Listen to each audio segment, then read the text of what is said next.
I want to start by saying that I love panels for this reason. Because if you think you're always right, you're a cult leader. Notice the asterisk there, though. It says, does not apply to my spouse who is actually always right. And when you get all the way to the top, you're a learner, because now you're saying, I might be wrong, and I'm going to learn from people who might be right. And this is not mine. This is from a book, Think Again, which I highly recommend. So anyways, panels are great, and that's also why I will encourage anybody in the crowd to speak out if you have ideas. Case 1. This is the audiogram. This is a young man who came. He's a construction worker. He has a long history of noise. His scan is normal. He came with a scan, referred for cochlear implant evaluation. He did have a couple of audiograms that have showed a very consistent progressive hearing loss. He had hearing loss as a young boy. He doesn't know if it was congenital, but it certainly was there when he was young. He started using hearing aids in grade 4, didn't use them often. Over the last 4 years, he's been very regular. We can see the data on his logging. He almost can't work at his construction site anymore, and he has to rely on lip reading, and he struggles on the phone. And hopefully, can you guys all see the speech perception testing in the back there? So question 1 to the panelists. Is this a cochlear implant candidate in your clinic? And just start with yes or no. Yes. I would be very hesitant, theoretically possible, but would not be rushing towards it in any way. Okay. Well, we have to abide by the NICE guidelines. Audiologically, 80 decibels at 2 adjoining frequencies between half, 1, 2, 3, and 4, he is. But functionally, if he's using open set and struggles on the phone, I'd really go back and look at his hearing aid use, make sure it's properly programmed. So we wouldn't be allowed to jump in on that one. Great. Well, perfect point. First of all, always we have to make sure the hearing aids are fit to NAL standards, right? We see a lot of people come in with really poorly or underfit hearing aids. For argument's sake, let's assume this guy's hearing aids were programmed by your very best audiologist. Well, obviously we use phonemes. We use BKB sentences, so I don't know what the equivalent. That would be the AZ Bio. AZ Bio. Yeah. Well, 50% BKB would be the pass rate or the fail rate, you could say. Phonemes, again, 50%, so single words. So if you've got bilateral hearing aids of 80%, you're actually quite functioning. But that's in quiet. Quiet. So, but that's what the test is, because it's BKB at 50% or lower in quiet. Yes. So he's functioning outside of our criteria. Okay. But people, even with a cochlear implant, you've still got noise problem. People with hearing problems in noise struggle. Which we're going to get to. Yep. Good point. For those in the crowd who do implants, and for those maybe who don't, but see patients who you refer for implants, raise your hand if this is an implant candidate in your clinic. And raise your hand if this is not an implant candidate. Before we get into more of the details, just on cursory glance. So the scary thing, which Professor brought up, is he does really well in quiet. The problem is nobody lives in quiet, right? This is a guy who cannot work. He cannot talk on the phone. He's dysfunctional. He can't do the things he wants. So that brings me to my next question, which is, what is your noise protocol? And how much noise do you need to use before you get a little bit nervous that you've given too much noise to qualify somebody? So this guy's scores plummet, but he's in +5. So first question to the panelists, what noise do you use? Second question, are you nervous about the amount of noise this guy took to get under Medicare criteria, 40%, or for Chris's, for the NICE, 50%? So I personally don't use noise. I only do, while we look at noise, I wouldn't use that to get below the threshold to implant. +5 also seems pretty aggressive. That's pretty noisy. And one of my concerns for this gentleman is if his complaint is difficulty on a construction site, his expectations may be unrealistic. Okay. Michael? No, that's a great point. I've seen +5, +10. I wouldn't go any higher than either one of those. For me, it's more, the noise does simulate the real life experience. And a lot of times, in my opinion, the patients, when they come in and they're talking about a cochlear implant, is because they don't want to wear hearing aids anymore. And so I think it's really important to get them properly fit. And I rely on my cochlear implant audiologist to say, hey, this patient's hearing aids are garbage. I've talked to them about it. So typically when they come to me, they've already had that conversation. But I maybe I'm a little more aggressive than most, but I tend to think that the fact that he's profound at his highest frequencies as well, giving him some of that back with the implant, my patients have been really happy. Yeah. So as you alluded to, this guy's getting none of that back with his hearing aid, none of it, right? The other thing that so you guys are doing exactly, I think, what a lot of us have done for many, many years, and I'm going to hopefully try to just blow your mind here a little bit. No one's commented on his CNC scores. Go ahead, Doug. I was going to say, yeah. The CNC works is much more predictor of outcome. So 100%. It's not an inclusion criteria. It's very useful. That's exactly right. So I'm going to show you some data in a second that we're in the process of publishing.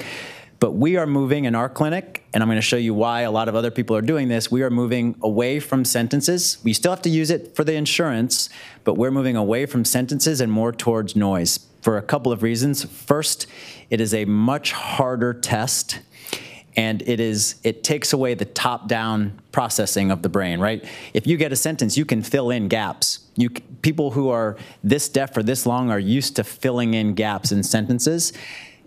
The words testing, CNC, is a much more ecological test. It is a much more predictive test of who's struggling and then how they're going to do post-op.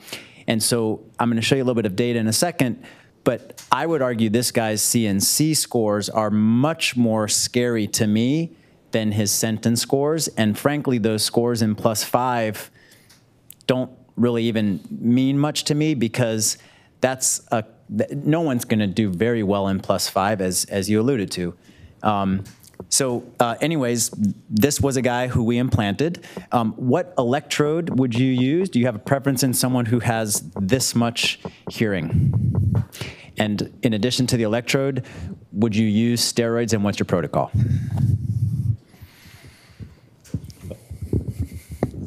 Theoretically, he's only got preservation. Is that up to 500, and then it's 750, and then it's ski slope down? That's right. So, in one sense, we'd use I would always use a lateral wall electrode, and we'd go for full insertion. So, depending on what Otoplan or something like that, we'd use a Flex 28 okay. or the full whack, okay. Because you can get preservation, but at the end of the day, the low frequencies is not that functional. He's after the high frequencies. That's right. And if after a year or two, if you did preserve it, there's a high chance he's going to lose the whole lot. So you might as well have the full insertion. Have you seen my slides? No, it's what we would do. It's what most people do. I was around when Chris Kohlberg was doing it back in the 1990s. Yeah. So I've got the grey hairs. Doug's lost his hair. Yeah, he left before you said that. So lateral wall, attempt full insertion, maybe not a 31 millimeter, but something longer. Yeah. Differences of opinion here? So we do steroids, please. Steroids, yeah. So we flood the ear. Once you got the lip away from the round window insertion, because again, the cochleostomy, it's all to do with the mechanics of the electrode, how the surgeons do it. But with a flexible electrode, the round window in our hands is best. But whilst you're then preparing the bed and the channels to keep the electrode away, you've left steroids there to percolate. Whether or not it percolates into the inner ear. The best intratympanic steroid injection you can do. Yeah. Any oral steroids pre or post? Oh, yeah. Well, or just peri? The anaesthetist gives Dex. Just intravenous? A single dose? 3 days afterwards. Okay. Yep. Okay. Gabby? Yeah, I would do post-op steroids and a lateral wall electrode. What length? Either Medel 28 or a Cochlear 622. Okay. Yeah. Michael? I'm the complete opposite. I do perimodiolar for all my cochlear implants. 632, I waver between AB and cochlear, and either do the mid-scaler with AB or the 632 with cochlear. And my hearing preservation has been great. Intraoperatively, I give 10 milligrams or 8 milligrams of dexamethasone intraoperatively. I don't do any post-op steroids unless I need to do an extended round window. I think they might be dizzy. Okay. And then I do 40 milligrams salmeterol gel foam at the round window after I open everything up before I make the cochleostomy. Okay. Cliff, Andrew, Doug, anything different? Anything to add? I mean, one thing is, I think, at least in my hands, I tell everyone, if I'm actually going to do an implant, there is a chance you can lose all your hearing in that ear. And so, for me, in general practice, I keep it very simple. There is enough hearing that they can use that. That might be something that's into the center that's going to do something different. Okay. I think it's really important. I tell the patients, I want you to go into this that you're going to lose a hearing.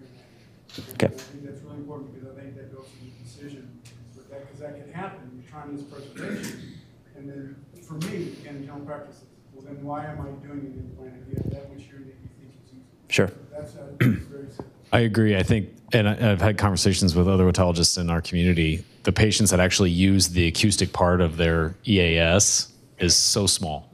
Majority of people go full electric. So like the hybrid, like we just don't do that anymore. But his Yeah. thresholds were at 10 in the low frequencies, right? Yes. That's a significant amount of hearing. That's a lot of hearing. That's a lot of hearing. That was a hybrid. That patient met hybrid criteria. I don't know if cochlear reps are still here. That device stinks, and I don't think anybody's using it anymore because of what I'm about to show you. So this was his, I think, 3-month or 6-month post-op audiogram. I left, patted myself on the back. I'm the best surgeon ever. But then he came back to talk about a second side, and that was his audiogram. And so this is, to Chris's point, a guy who lost his hearing and didn't even notice it because he was using a long electrode, right? This is a guy who had a hybrid electrode in, would have been miserable.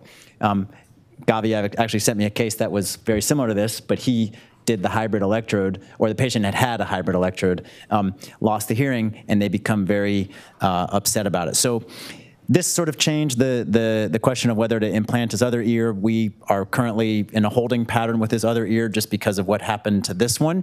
He's doing so well with in his bimodal. You can see there that he's just absolute knocking it out of the park. So we're keeping him in a bimodal, binaural condition. This is just some really quick data. I don't want to spend too much time because I love these cases. But basically, long story short, we took a database from Cochlear as well as the Hermes database, which is an open access database that you have to pay for. We basically pared down a bunch of patients until we got only patients who had a CNC and AZ Bio in their implant ear. And this got us to about 1,700 patients. And what we did was we took patients and we separated them out just by their implant ear by CNC score and AZ Bio score. So in that first line, AZ Bio less than 40 would be typical Medicare patients, right? Less than 40%. That second line, greater than 40%, and the third line, less than 40%, but greater than 60%. And 60% is a pretty aggressive CNC score. In our clinic, we use 50 because it's a little less aggressive, but we looked at these data with 60.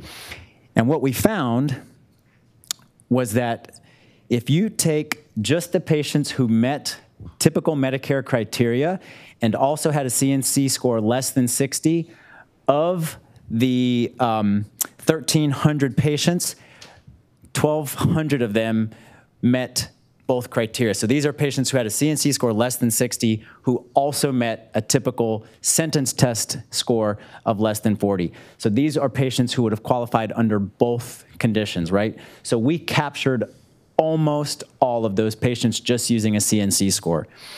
Then if you add in the patients who had an AZ Bio greater than 40 but less than 60, we got another 76. And so what that left us with, if you use a CNC of less than 60, we would have only missed 4 patients who would not have qualified under traditional criteria. So this is why we are really pushing, and many people are pushing as well, to use the AZ biosentences to submit to insurance and use the CNC to qualify people. And this is an aggressive take. And don't get me wrong, I want you to be cautious about this, but the data is there, the data supports it, and I think that that CNC score, as Doug mentioned, is such a better test for how people are going to do. Any questions? And we hope to write these up, or we are writing it up. All right, next case. So otherwise healthy guy. He has some allergies, some head stuffiness. 1 week ago, he put on his headphones while he was studying, and he felt like he had a bad speaker. It should be in the right ear, sorry. Everything should be the right ear. But he had right ear fullness, right ear tinnitus, no other history. So this is his audiogram. So what is your differential diagnosis here? Just first thing that would come to your head, or the first couple of things that you're thinking about? Cochlear meniscus would be the first thing that would pop into my head. Okay.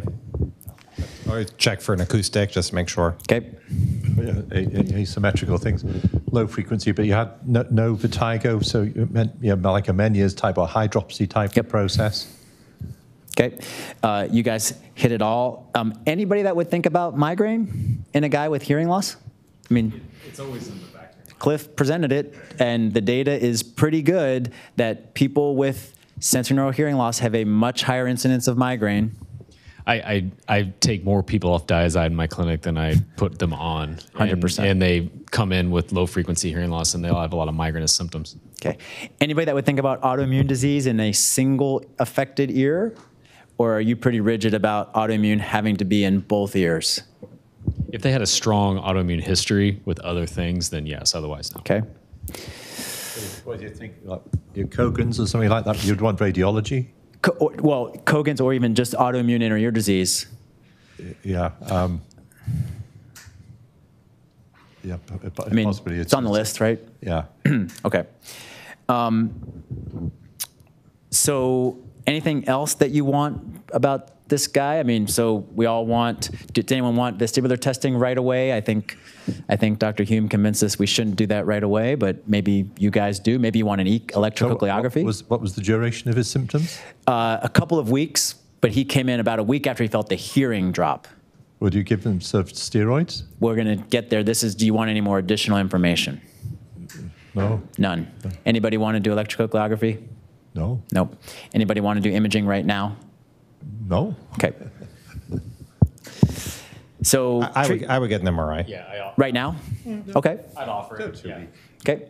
I mean, I wouldn't like immediately put them in the scanner. I would Sure. order it. You talk about it. Yep. Okay. So Chris, you mentioned treatment. So systemic steroids, intertympanic steroids.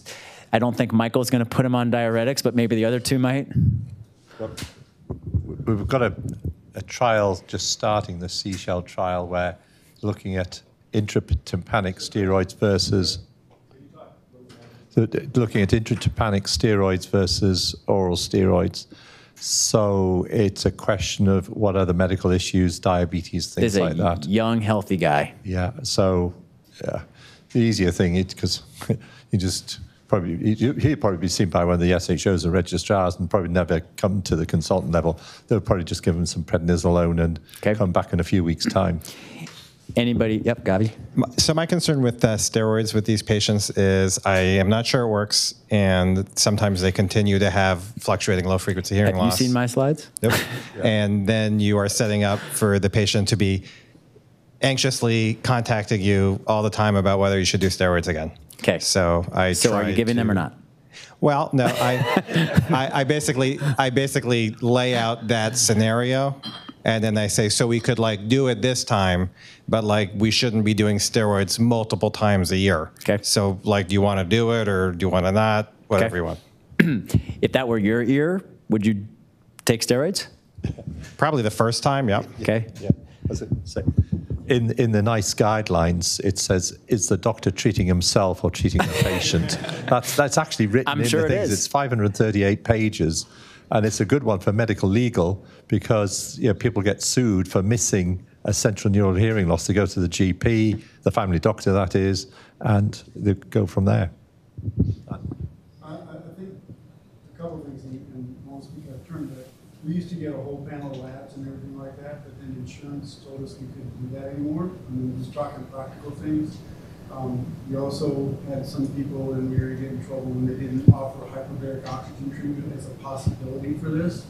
And so one of the things that your electronic medical record can do is at least outline those things that we did talk to them about, which I think is very important, because I think all of us that do this once in a while have seen that one person. There's no way they have an acoustic going on. There's absolutely no way. There is no way this 25-year-old had anything with that, okay?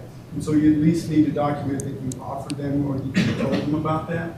I'm not saying you have to get it, but I think it's very important that if someone comes in with a juvenile loss, that at least you had that you document, you had that explanation with them, and that they chose what they wanted to do with it. Okay. Dan? Yes, sir. Just a couple interesting points you brought up. I mean, one of them is, if they're coming to an otolaryngologist's office, you're not the last stop. If they're coming to a neurologist's office, it's the last stop. And that makes a difference. And so I probably image more than you do, because I just don't want to miss something. The other thing We image everyone that we offer it to them now. MRI 3 months for us. But that is offered everyone who comes in. The other thing is the indication that you put on their request and insurance. So I say look for retrocochlear pathology, and I'm not looking for an acoustic neuroma. I'm looking for retrocochlear pathology. You could have demyelination, you could have a small surgery, you could have a lot of other things. So it's important. The other thing is important looking for those, because radiologists sometimes aren't looking at what we're looking at. It's amazing to me that they can miss a tumor, but they never miss an inconsequential vascular leak. It's just kind of crazy. The other thing is, I was at a discussion like this in a meeting, and it was all otologists, and I said, okay, would you give yourself steroids? And 100% of them said yes. Would you go intratympanic or orally? Intratympanic. 90% of people. Like, I don't want to be jacked up and around the house driving around like crazy, and I want the best effect I'm going to have. Even though, we say, well, the literature's unclear, I'm injecting my ear, right? So it's just interesting. You look at kind of different things. I just think it's important to set expectations when you do these injections and say, hey, it might help, it might not. The difference is the injection costs, like $180 an injection. Steroids, they send them to Bartell's for costs, $12. 4 cents, yeah. So I gave this guy oral steroids. I appreciate the banter, and I had a lot of it with the patient. We elected to do oral steroids. That was his hearing test after 1 week. He calls me up 1 week later, comes back in the office. All right, so now what? And I hope this case is relevant to everybody out here, because this is not an otology case, right? This is something that could happen in anybody's office. I typically would then inquire about a migraine history. I would talk to them about environmental changes, low sodium, cut out caffeine. Now, do you start diuretic? No, I still wouldn't, honestly. And because he's not dizzy. And I would consider starting nortriptyline if there was any sort of significant migraine history. Another thing that I had 2 patients in the past few years who actually had syphilis and presented in a similar fashion. So talk about sexual history, going back to medical school, and getting those things if it matches up. Okay. I agree with the syphilis testing. It's the one test I do. I would probably limit the therapy of all kinds for this, though. Okay. Sorry, I'm pulling up this presentation on my phone since it keeps going in and out. At least this way we can have it. Anything?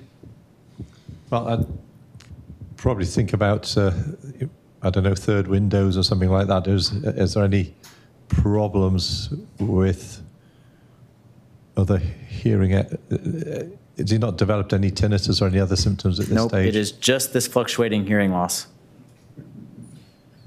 And fluctuating video. And fluctuating. His hearing is kind of doing what this video is doing. Yeah. Probably if it's come back in a failed response to steroids, well, one, you could pack him off and try steroids again, because this could be a more an autoimmune type of process. So you'd be looking at that. And I'd be ordering imaging. But obviously NHS imaging is going to take 2 or 3 months to get. So I love so would anybody consider doing a longer course of steroids if you're thinking autoimmune? So that was the first thing that popped into my head, right? The definition of autoimmune inner ear disease is, number one, steroid responsive. Yep. Number two, bilateral, subacute. This guy was not bilateral, but it is clearly steroid responsive. So that, just as a, anybody that would do anything very specific right now, I can tell you what I did. I'll probably pack them off with a little bit more steroids to see if it comes back. And then, yep. So what is your sort of autoimmune? So you said more steroids. What would you do this time? Well, you've got the rheumatological processes, immunoglobulins, and I don't know. Would you inject him now that he's failed oral, even though he demonstrated sensitivity? Would you inject him? Or do you think that the responsiveness was so good that you'd try oral again? You could ask him if you wanted. If he's got a good response to oral, and if finances are an issue, and it's the convenience of producing an intratympanic test. I mean, we've got the facilities to do it. I'd put it down to the patient. Okay. Anything different? No? Doug, are you injecting again? I would inject. So this is a place that I actually would do ECOG. I would do an ECOG and an MRI scan. Okay.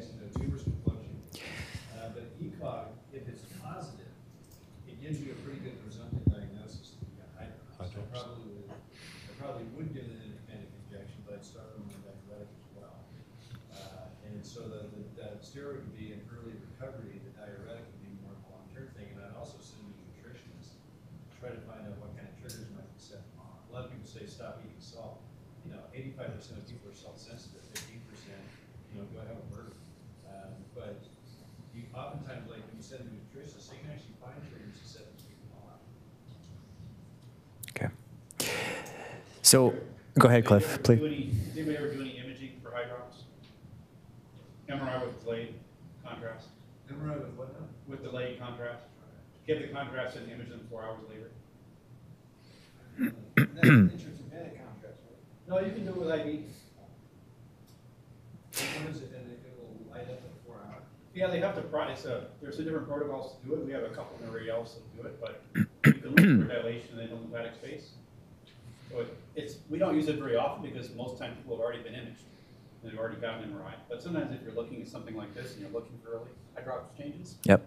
and you're going to get an MRI anyway, then I think you can get some useful information sometimes and actually see hydrox. It's pretty cool when you see They're pretty cool pictures of seeing it. They can be pretty interesting. Yep. But it's not often you have the opportunity because they've already been Don't imaged. you find that more sensitive than ECOG? I don't know. I actually don't put a lot of weight in ECOG most of the time. I don't either. Yeah, they're really, they're hard to get consistently. You needle to the eardrum to do it, which is the worst recommendation. So I put this guy on a 4-week course of steroids, kind of an autoimmune dose. He came in, his hearing was normal again. After he finished the steroids, he had another drop, so I sent him off to rheumatology. He's been on one of the, I can't remember if it's methotrexate or one of the antibody, monoclonal antibodies, but he's been asymptomatic since. So this was a unilateral autoimmune case. So, sorry? Got a scan, negative scan, yep, absolutely. Do we have time for one more? What are people's, what's the mojo? Yeah? Our panelists are just so bright-eyed and bushy-tailed, they look like they're ready to tackle this one. So, 69-year-old female, stable hearing loss for 20 years, tinnitus in her left ear, but doesn't bother her. She had a negative MRI. She doesn't love wearing her hearing aid on the left, not because she can't hear out of it, just because she finds it uncomfortable. She has, as you would expect, a lot of trouble in noise, a lot of trouble with localization. So this is the, go ahead. Can I ask a question about the discomfort? Is it the hearing aid that is uncomfortable or the sound? Hearing aid. Okay. So this is my only slide. So I just kind of want to hear each of you. So, SSD, right? Speech discrimination of 8% in the affected ear, but pretty significant amount of cochlear reserve left. So I would love to hear you guys just go down the line, talk about your workup and considerations for an SSD patient, cross by cross, cochlear implantation, bone conduction. Does the high frequency hearing loss in the other ear bother you? Just, this is a open mic. I've got the mic, I'll start. For me, with single-sided deafness, I talk to them about the cross, bi-cross. Obviously, it's not going to help her with sound localization. In my experience, neither will the osseointegrated implant. So either one of those, I typically say, if you want to explore it, it's worth a try. Her MRI was normal, so there's no further workup needed. She seems to be doing okay. And I would talk to her about a single-sided cochlear implant and just say, hey, you got to be committed to it. It's a big change. The worst thing you could do is not wear it after we put it in. And talk to her. That's her only real option to improve her sound localization. So she doesn't like wearing her hearing aid, but she loves wearing her hearing aid because it gives her sound. She's got decent thresholds. So does that bother you about talking about an implant? If she in some way is relying on that sound that she has in that Not left if her ear. speech understanding was that 8%? 8, yep. Yeah, I mean, That's unaided, but yes. yeah, if you can get her into a comfortable hearing aid, then obviously that's better. And I think a proper hearing aid trial would be good. She wouldn't like a bicross, in my opinion, or even a cross. Okay. So. Yeah, I guess one of the issues is if we go have hearing tests going back, but if this hearing loss has been there for 20 years. 20 years, totally stable. Yeah, I mean, we could see what the CNC scores would be in that year, but that's a long time, if those scores are low. So what if I told you your CNC's 20? Yeah. So I guess the one issue is that it's a pretty long duration of deafness in that year. I would try and get her to, she's wearing a traditional hearing aid. I think it'd be very reasonable to try bicross as a first step. That's probably what I would go for. Well, I'll go from the bottom upwards. She wouldn't be eligible for a cochlear implant in the UK. So Because of her threshold in the affected ear? yeah, because she's not bilaterally. You've got to be able to go, first of all, can you get properly acoustic fitments?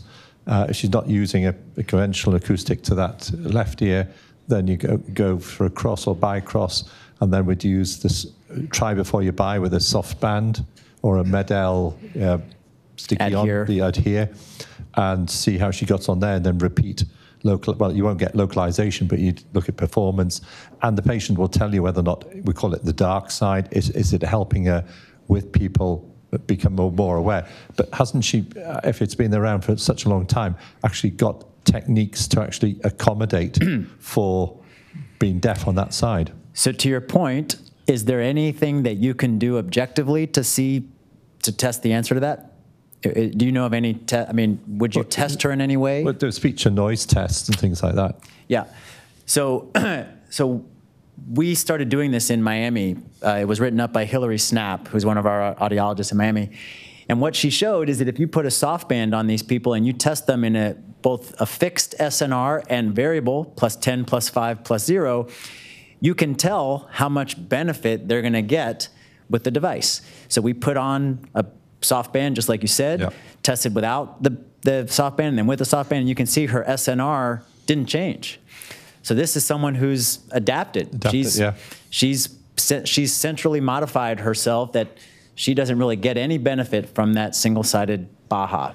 So we feel very strongly in our center that we test all these people with the soft band before we do a surgery, because this exact reason, that you can identify people who aren't going to get better with the Baha.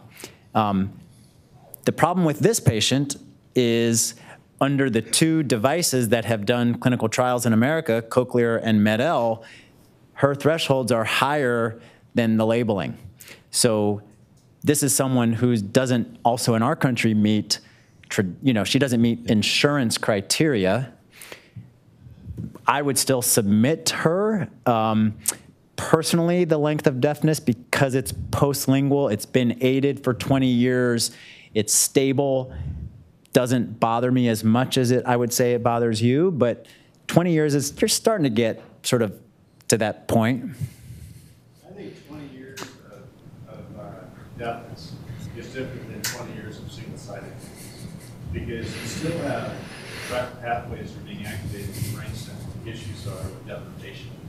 So it's much more of a crapshoot, I think. But I still think they do pretty well. And the challenges with tinnitus just isn't that bad. Right. And when I see these patients, I look at them and I bet you worry about all the time. I'm here to see you for hearing options. Have you talked about cochlear implant, just to cover what Andrew said, we documented, we presented everything. But I never try to talk to these people and we just don't know if they like it. I think if they're getting benefit from hearing, they may be just vocalizing on the side, basically bimodal with the hearing.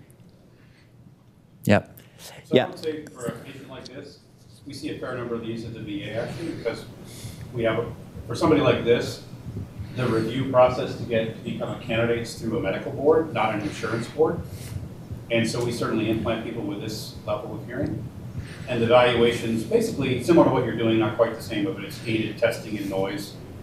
And obviously a lot of counseling with the patient. She's 69, so may still be working. Is it an issue for work? All those kinds of things, what their motivation is. It sounds like she's committed to wearing the hearing aids. It's not like she's not wearing the aid. So I think she could potentially be a candidate for implant. And we've done people like this and they can do really well. Yep, I totally agree. Would you do vestibular function tests on the patients like this to say whether or not you could make her worse? For any implant, any patients getting an implant, I always do V&G and always do platform testing. Yeah. If she didn't have any balance issues to begin with, I probably wouldn't do any more than that because she's got what looks like good function in the right ear. You do V&G even on a single-sided deaf patient? Pretty much any patients get an implant. Okay. Because the issue is that the risk of having some dizziness symptoms afterwards, if we don't have the data before, we can never count. So let me ask you then, let's say you test this patient with a V&G and her left ear is great and her right ear is significantly hypofunctional. That's exactly why we test it. Okay. Yeah. Serious So counseling. you would pull the implant off the table in that case? Not necessarily. And then again, it would be a longer discussion, unfortunately, with the patient to try to decide what's the relative benefit with. And again, the risk of an implant causing profound vestibular loss is very low. Very low. But it's not zero. And the recovery process, if she had any central dysfunctions, we don't have a lot of other history there, but if she had any other concerns about central neurologic dysfunction that might inhibit compensation, that could be a big issue. Yeah, could I put out to the floor is that if you've got a patient with tinnitus, I mean, Paul van der Heening's work, I'm sure, would support that if you've got tinnitus, you actually get a better result than no tinnitus at all. And the results of 20 years deafness, the Perth people have just questioned the actual benefit. You're changing her lifestyle, and you've shown with bone conduction that she's adapted. Yep. Yeah. Yeah. All right. Well, thanks for helping me not be a cult leader. It was a great point. So there's a really good Jim Collins book. You probably have all read it. It's quoted all the time. It's called Good to Great. And I think the key to any good course is you just get the right people on the bus and tell them to do what they want to do. That was a great panel, Dan. That was really good. So I thought all the panels were great. And I mean, I am still astounded, Cliff, that you can make dizziness interesting. So that's great. So who all is coming back?